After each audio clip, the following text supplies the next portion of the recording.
Ang Douay-Rheims Bible, ang salin sa Ingles ng Latin Vulgate Bible na ginawa ng mga eskolar ng Romano Katoliko sa Dutch Netherlands, ngunit kalaunan ay bahagi na ng bansang France. Ang pagsasalin ng Bagong Tipan ay inilathala noong 1582 sa Reims, kung saan pansamantalang lumipat ang English College noong 1578.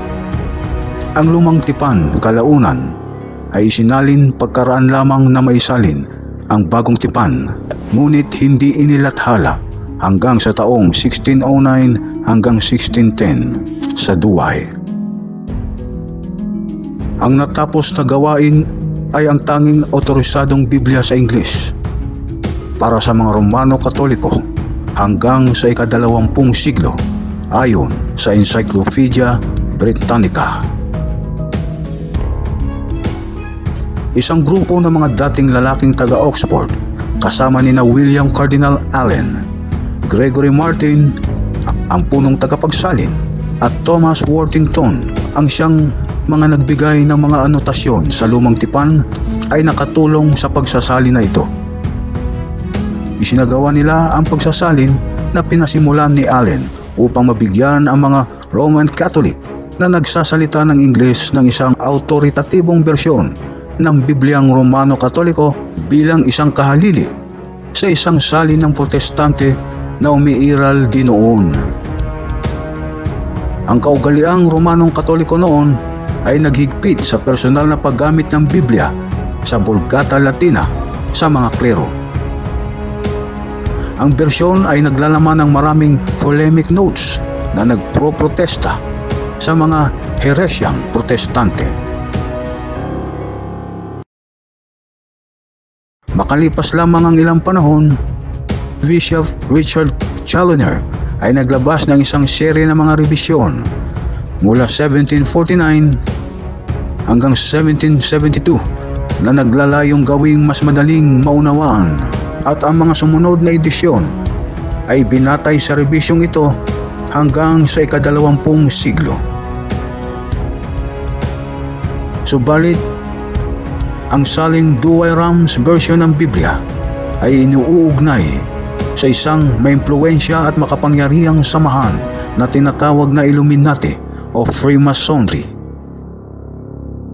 Paano iniugnay ng mga kritiko at mga nagsusuri ang Douay-Rheims version ng Biblia sa grupo ng Illuminati?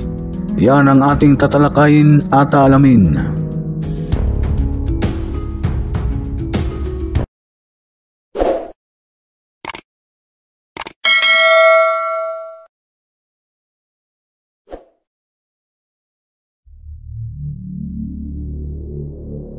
Ayon sa ilang mag-aaral at mga eskolar ng Biblia at sa ilang mga otoridad ng simbahan, ang Douay-Rheims Bible ang siyang pinakamahusay at pinakamagandang salin ng Biblia sa wikang Ingles. Ang malaking katanungan ng iba, bakit naikapit ito at naiugnay bilang isang salin ng Biblia na ginagamit umano ng Illuminati, kung saan hindi nakaligtas sa pangmasid ng mga nagsusuri, mga kritiko at mga nag-aaral tungkol sa Illuminati ang isang makasaysayang pangyayari na may kinalaman sa aspektong pampulitika. Ito ay ang nangyaring panunumpa ni Joe Biden bilang ika-46 at ikalawang miyembro ng Roman Catholic Church na nanumpa bilang Pangulo ng Estados Unidos noong Enero 20, 2021. I, Joseph Robinette Biden Jr., do solemnly swear. I, Joseph Robinette Biden Jr., do solemnly swear. That I will faithfully execute. That I will faithfully execute. The office of President of the United States. The office of President of the United States. Ang salin ng Biblia ang ginamit sa kanyang panunumpa ay ang 1893 edition ng Douay-Rheims Bible.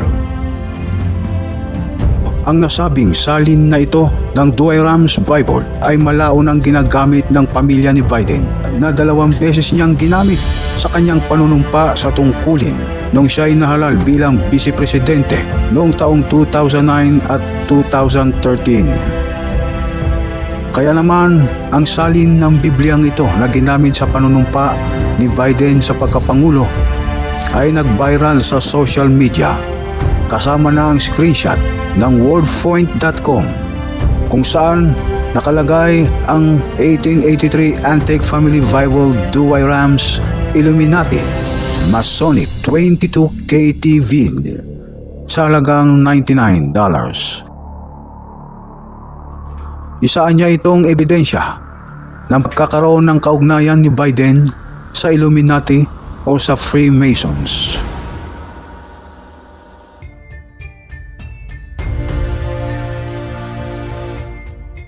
Kung saan ang pabalat o cover ng naturang bersyon ng Biblia ay mayroong nakatatak na Eye of Providence,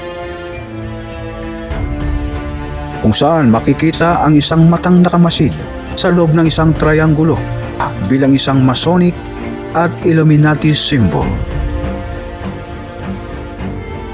Gayunman, sa isinagawang pagsisiyasat ng Reuters fact-check team ay hindi nila ganong nakita ng malinaw ng salin ng Douay-Rheims version ng Biblia na ginagamit ng pamilya ni Biden.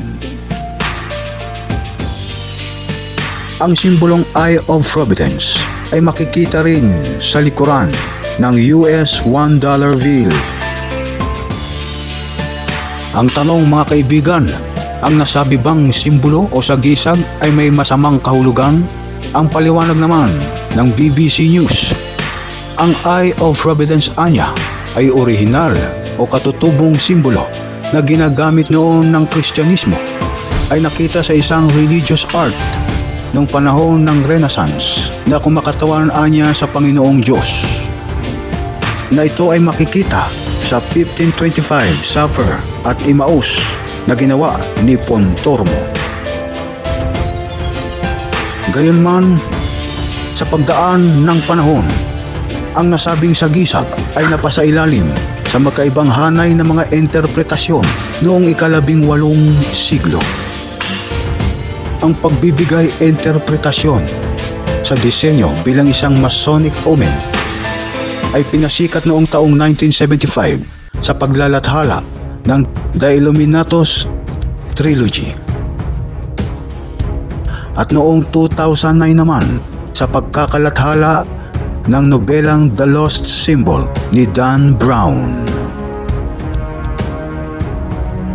Ngayon mga kaibigan, mga kababayan at mga kapatid, ang ginamit ba na bersyon ng Douay-Rheims Bible sa panunumpa noon ni Biden bilang Pangulo ng United States ay konektado sa Illuminati?